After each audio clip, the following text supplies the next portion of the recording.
นี่โคนันครับโคนันอุ้ยใช่ครับนี่เล่มร้อยครับหรือเกินละเล่มร้อยครับ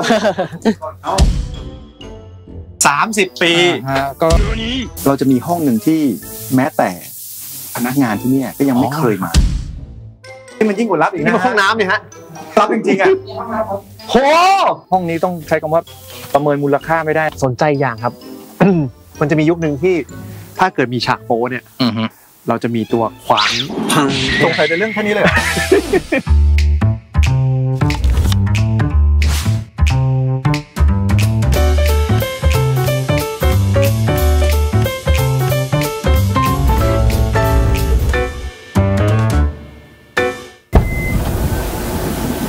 สวัสดีครับท่านผู้ชม Amazing เดินหาเรื่องวันนี้นะครับก็ต้องบอกเลยครับวันนี้ผมพาทุกคนนะครับมาสำนักพิมพ์การ์ตูนเรียกได้ว่าอันดับต้นๆของประเทศไทยเลยและแน่นอนผมคงไม่ได้มาคนเดียวนะฮะผมก็ต้องชวนแบบโอ้โหนักร้องคิวทองท่านหนึ่งแต้มอภิวัตรครับสวัสดีครับพี่นี่คุณอะไรฮะวาดการ์ตูนตลอดเวลาครับนี่เรื่องที่คุณกำลังอ่านอยู่พิมพ์โดยวิบูลย์กิจเหมือนกันครับโตเกียวรีเวนเจอร์สครับโอ้โหนี่คุณติดเลยใช่ไหมตอนนี้กำลังมามากพี่ตอนนี้กำลังดังมากในหมู่นักอ่านทีมงานติดต่อสแตมไปบอกสแตมมาสำนักพิมพ์วิบูลย์กิจสแตมบอกว่าไม่ได้ถามเลยว่าได้เงินหรือเปล่า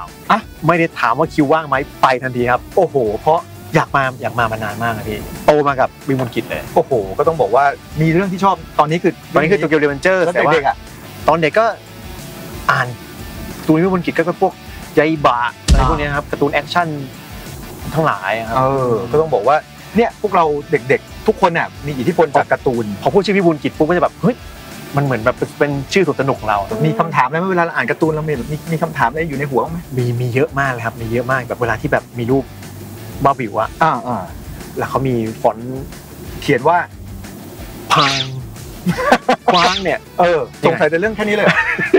เอาหน่ะมีผมเตรียมมาจากบ้านมีอีกหลายเรื่องให้ได้สงสัยกันนะครับไปดูกันครับผมมาเลยครับสแตมครับนี่บอกเลยชั้นนี้เหมือนห้องสมุดของสำนักพิมพ์วิบูลย์กิจเลยโอ้โหนี่มีเรื่องไหนเราคุ้นๆกันบ้างไหมคินไดจิครับแน่นอนเรื่องนี้ต้องทุกคนต้องรู้จักดีสแตมชอบอ่านการ์ตูนแนวไหนครับมันแอคชั่นพี่ถ้าเป็นแบบแก๊งสเตอร์นี่ผมชอบมากเป็นแบบการ์ตูนแบบต่อยชอบแบบสู้นักเรียนต่อยกันภาพมันก็คมกล้ามอย่างนี้นี่สไตล์สแตมนั่นเองแล้วก็นี่เซย่าของว่านี่เซนเซย่านี่ต้องดราก้อนบอลใช่ป่ะเซย่าโอ้เซนเซย่านี่สมัยก่อนตอนเด็กๆนี่คือแบบต้องมีหุ่นด้วยต้องมีหุ่นต้องดูว่าเราเกิดเดือนราศีอะไรแล้วเราเกิดราศีแล้วพี่เกิดสิงห์ครับเป็นเลโอชื่ออะไรวะจำไม่ได้เหมือนกันผมเป็นอันเดอร์บารันเทลรัสผมเป็นตัวที่ไม่หล่อเก่งมากเนี่ยเห็นไหมนี่การ์ตูนมีอิทธิพลกับชีวิตเรานะตอนเด็กๆเนี่ยมากครับพี่เอาล่ะนี่คือส่วนหนึ่งของห้องสมุดนะครับเรามาพบกับโอ้โหตัวจริงเสียงจริงเลยดีกว่าสวัสดีครับบก.ครับสวัสดีครับบก.นี่บก.สมหมายโอ้โหนี่ต้องบอกว่าหลังบก.นี่คือคลาสสิกมากเลยครับครับผมนี่ต้องการ์ตูนตั้งแต่กี่ปีแล้วฮะโทษทีประมาณ30 ปีครับ30 ปีเรื่องแรกที่ซื้อมาเล่มแรกที่สุดที่ได้มาก็นาฮังไรเดอร์หรือว่าฮิคารุ750ที่เราซื้อมาเราเอามาทำนะครับสมัยก่อนนะครับแล้วก็จะโชว์อีกอันหนึ่งอันนี้เก่าที่สุดในยุคลิขสิทธิ์เนาะเก่าสุดในยุคลิขสิทธิ์เลยก็คือหนังสือแมกกาซีนการ์ตูนญี่ปุ่นด่วนถูกต้องลิขสิทธิ์เล่มแรกของประเทศไทยผมขอพูดเลยประเทศไทย2534เนี่ยกำลังนึกอยู่ว่าตอนเด็กๆซื้อการ์ตูนกี่บาท15 บาทจริงอ่ะเดี๋ยวนี้เป็น100แล้วนะโอ้โหนี่คือเล่มแรกเลยอยู่ในมือคุณสตามอยู่ตอนนี้เล่มแรกที่ทำสัญญาและได้ออกนะครับออกในวันคริสต์มาสของปีประวัติศาสตร์พังแล้วเนี่ยยังมี2 เล่มต้องบอกว่าการ์ตูนนี่มันมี2 ยุคใหญ่ๆยุคนี้เรียกลิขสิทธิ์แล้วใช่ครับถ้าผมจำไม่ผิดวิบูลย์กิจจะเป็นสำนักพิมพ์แรกเลยที่ซื้อลิขสิทธิ์มาก็คือมาก่อนคนอื่นเลยมาก่อนครับซื้อยากแต่ว่าจะว่ายากก็ยากนะตอนนั้นเราซื้อเป็นของสำนักพิมพ์อะไรครับของอากิตะโชเต็นครับอากิตะโชเต็นโคดันชะ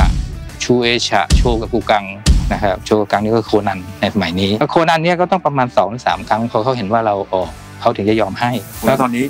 คนนั้นนี่กี่เล่มนะครับผมว่าลืมแล้วผมอ่านจนแบบ นี่คือ ตอนนี้ สมบัติชิ้นสำคัญของวิบูลย์ ถ้าญี่ปุ่นก็คือ100 เล่มออกไปแล้วเรียบร้อยแล้วนะฮะออกไปเมื่อเดือนที่แล้วนี่เอง ส่วนเล่ม100ของเราเนี่ยจะออกประมาณเดือนกุมภาพันธ์ มันจะมียุคนึงที่ถ้าเกิดมีฉากโป๊เนี่ยเราจะมีตัวขวาง อันนี้ เราคาใจเรื่องนี้มานานแล้ว คาใจว่ามันมีอยู่แล้วหรือว่าเราใส่เข้าไปเองครับ เราต้องใส่ครับแล้วก็อีกอย่างหนึ่งก็คือต้องไม่มีฉากลามกอนาจารแต่แล้วของญี่ปุ่นมันมีอ่ะ เราก็ต้องขวางใส่ เราไม่สามารถจะออกมาอย่างนั้นได้ไม่งั้นบก.ติดคุก อ๋อครับ อันนี้เป็นความปลอดภัยของท่านบก.ทุกท่าน ครับบางเรื่องมันปิดไม่ได้อะครับเลยต้องตัวคว้างใหญ่ไปเลยครับ ฟังทั้งหน้าเลยบางที ถูกต้องบางทีก็ลบทั้งหน้าอ๋อ นี่ถ้าสแตมไม่พูดพี่ก็ลืมแล้วนะใช่ นี่ไงมันจะขวาง ใช่มันจะหายไปเลย บางอันมันก็โหดเกินไปนะสมัยก่อนเขียนแบบอันนี้ มันแล้วแต่สไตล์ นี่มันจะมีแบบ เรา ว่า ก็เลยต้องแต่งภาพฮะเด็ก ของแบบนี้ครับชื่ออย่างเงี้ยเราก็ต้องทำให้ใหญ่กว่านั้น ใช่ครับบางอันที่บางอั ให้ น มันใหญ่กว่า ถูกต้องครับบางอันที่มันแบบปิดไม่มิดก็มาแต่งเอง ใช่สวัสดีค ส รั วัส บ ดีครับ สวัสดีครับท่านบก.ครับสวัสดีครับ สวัสดีครับ สวัสดีครับบก.ครับผมกับสแตมครับ ครับสวัสดีครับ ผมยูตะ สวัสดีครับ ญี่ปุ่นนะฮะ โทษนะ คนญี่ปุ่นหรือเปล่า เมื่อกี้บอก คนไทยเนี่ยแหละครับ คนไทยฮะ ครับ พูดปุ๊บเหมือนคนญี่ปุ่นนะ เหมือนคนญี่ปุ่น เหรอครับ หรือว่าเรายิ่งอยู่กับการ์ตูนญี่ปุ่นนานๆเราก็เลยบุคลิกเหมือนคนญี่ปุ่นด้วยไปเหมือนกัน อาจจะนิดหน่อยมั้งครับ นี่ ดังนั้น สแตมก็มีคำถามมา อ๋อ บอกถามมาจากข้างล่างผมก็ตอบ ถามตั้งแต่บก.สมหมาย ถามเรื่องการทำเขาเรียกอะไรซาวด์เอฟเฟกต์ อ๋อครับครับครับ การทำยังไงมันวางยังไง ก็ครับครับก็คือมาตรงนี้ก่อนครับ เราได้ไฟล์มาจากญี่ปุ่นเนี่ยแหละครับเวลาเขาส่งงานมาเขาก็ส่งเป็นไฟล์เป็นแบบนี้มาเนี่ยครับเราจะมาจัดก็เหมือนกับจัดวางเลเยอร์บนอาร์ตเวิร์กแบบนี้ครับดังนั้นเนี่ยหนังสือญี่ปุ่นมีอะไรเนี่ยครับมันจะมีแบบนั้นทั้งหมดเลยตัวเสียงซาวด์เอฟเฟกต์คำบรรยายเนี่ยครับเราก็ใช้ทูบนคอมพิวเตอร์ธรรมดาครับพวก นี่ก็คือ Photoshop ใช่ครับแล้วก็ลบมันทิ้ง อันนี้ครับอันนี้โอเค แต่ละท่านที่ทำงานอยู่ตรงเนี้ยวันหนึ่งทำได้สักกี่ 50 ถึง 100 ต้น นั่นแหละครับถ้านั่งทั้งวันนะครับก็จะเป็นอย่างนั้นแต่แต่งภาพตรงด้านโน้นจะน้อยกว่าครับแต่ว่าฝ่ายแต่งภาพอาจจะได้อย่างเก่งวันละ15 หน้าก็เก่งแล้วครับมันยากเพราะการ์ตูนผู้ชายมักจะบู๊อะไรเงี้ยครับมันจะเสียเวลา เคว้งคว้างเยอะ อะไรอย่างนั้นใช่ครับใช่ครับ นี่โคนันครับโคนัน อุ้ย ใช่ เรื่องนี้ชอบ นี่เล่มร้อยครับหรือเกินละ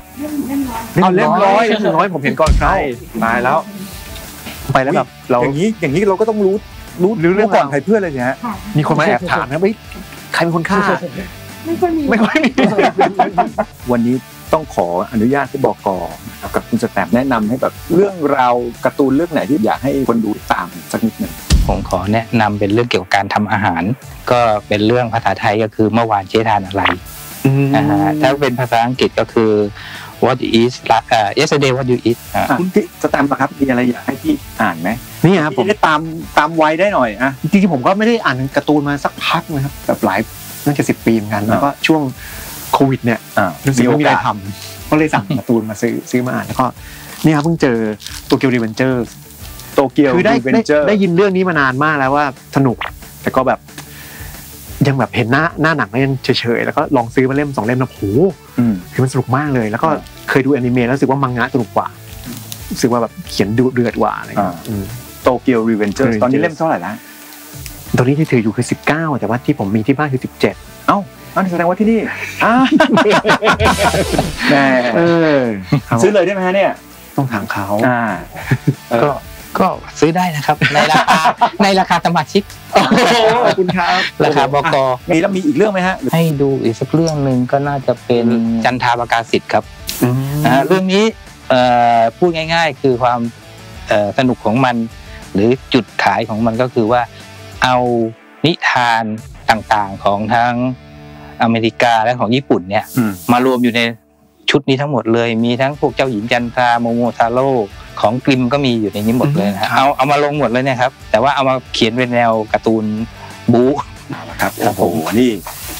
รู้เรื่องราวที่จะกลับไปอ่านเดี๋ยวผมจะได้ไปตามเก็บมาแล้วมาลองอ่านกันดูครับผมแต่วันนี้ครับสแตมป์มีเซอร์ไพรส์เนี่ยครับจะพาไปห้องที่ ปกติตึกนี้ก็ไม่ นี่ว่าจะมอบทั้งหมดนี้ให้ผม โอ้แหมอันนั้นก็เซอร์ไพรส์ไปนิดนึง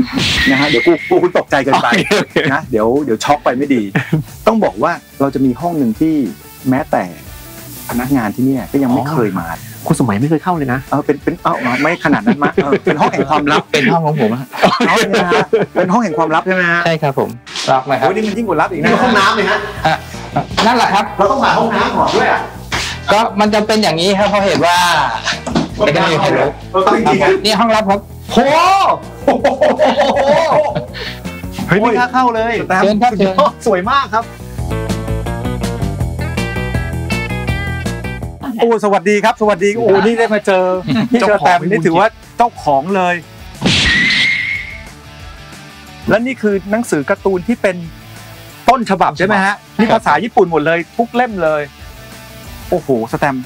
อันนี้คือเขาเก็บไว้เพื่ออ่านหรืออะไรฮะเป็นตัวอย่างแล้วก็บางครั้งมันต้องมีการซ่อมแซมเราก็ต้องเอาพวกนี้ไปดูโอ้โหนี่ถือแน่นเลยนะนี่ถือแน่นเลยนะถูต้นฉบับแบบนานแล้วอ่ะใช่เนี่ยอันเนี้ยโคนันเนี่ยใครชอบโคนันนี่เรียงอยู่เนี้ย70 กว่าเล่มอ่ะขออนุญาตวางไว้ที่เดิมได้ครับได้ครับ cross game อันนี้คืออาราจิหมดเลยนะเนี่ยครับผม Q&A แล้วก็ไอ้ที่คุยกันในคัตสึที่ว่าเนี่ยโอ้นี่เหมือนห้องเป็นต้องบอกว่าเป็นห้องแห่งความฝันของคนชอบการ์ตูนเลยนะครับใช่ครับ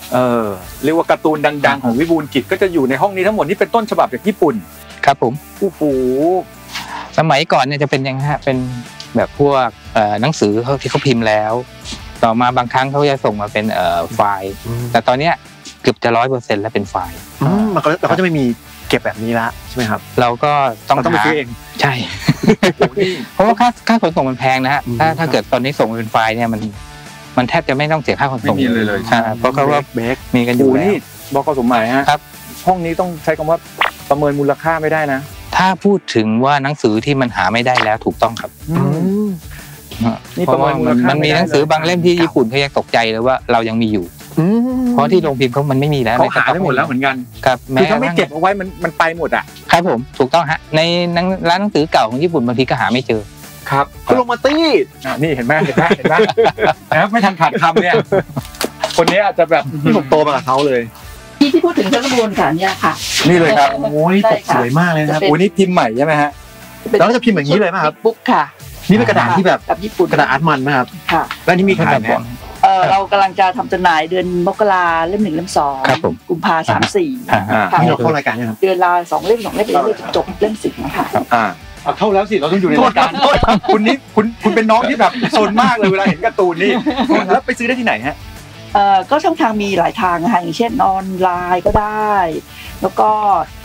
เข้าไปในเว็บไซต์ของวิบูลย์กิจ shop.com ค่ะครับโอ้โหวันนี้ต้องบอกขอบคุณมากๆเลยนะครับที่เปิดสำนักพิมพ์วิบูลย์กิจมาให้เราได้ชมแบบนี้ซึ่งพี่ชแตมก็แอบกระซิบว่าบก.สมหมายก็แอบกระซิบว่าบรรยากาศแบบนี้มันก็อาจจะไม่มีอีกแล้วก็ได้มันอาจจะเปลี่ยนไปวันนี้ขอบคุณที่ให้พวกเราทุกคนได้มาชมนะครับขอบพระคุณครับขอบพระคุณครับขอบคุณทั้งนั้นและขอบคุณน้องชายคนนี้ด้วยเป็นน้องไปเลยสำหรับสแตมนะครับที่วันนี้แหมโอ้โหนี่ก็มีความสุขไหมฮะตอนติดต่อมาก็ไปยังไงก็ไปอยากไปมานานครับ